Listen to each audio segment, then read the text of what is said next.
our lunge with leg lift. So you will see the left leg comes behind, we lunge as we lift the toe as well for a glute kickback. So again, working the front and back of the legs here as we lunge. We have some single leg stiff leg deadlifts. So again, my left leg is firmly planted on the floor. I'm stretching forward, making sure my shoulders are staying nice and tight into the spine, and I'm letting my right leg kick up behind, again working the back of those hamstrings as I lean forward with my weight and extend back up to the top.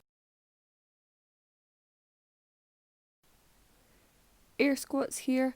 So we're just sitting back into those heels, hamstrings are parallel to the floor, again shoulder blades are nice and tight into that spine. Chest does not need to be upright, the hips are going to come back, so they will lean forward as we come down, slightly pause at the bottom before we stand. Next one, we're going to be in reverse glute bridge, so making sure heels stay in line with knees, shoulders are stacked over elbows and wrist, and we're just rising the hips up to the ceiling, tilting the hip bones up towards the chin to really squeeze and contract the glutes as we lift and extend the hips. From here, we're going to go into our dips, so again, same position, try to keep those hips up nice and high as we bend those elbows back, really working the back of the arms round from the biceps.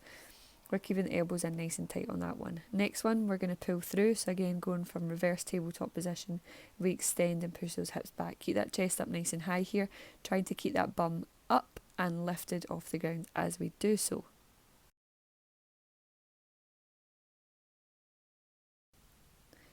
Going into our kneeling press up here, so you will see that I've pulled my hips forward as I've done this.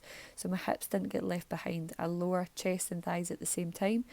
The hands are in just slightly closer than normal press up position. Again, I'm going to lift up onto the toes, keeping a nice neutral spine, so really squeezing through the glutes, pulling that belly button into the lower back.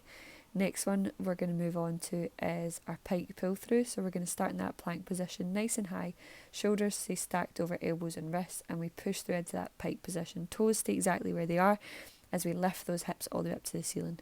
We're going to pedal those knees downwards towards the mat. Again, left and right at one at a time.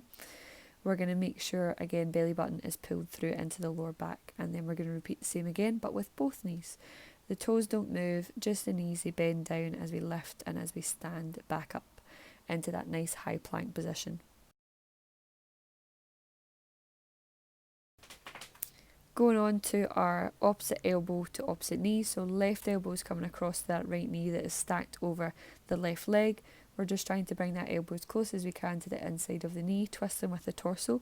That right shoulder is going to remain on the floor as we do so. Again, imagine as if there's that little Malteser in the lower of the back as we crunch up and lift, so we're really pressing that down into the mat so there's no arch at all in that lower back throughout this movement.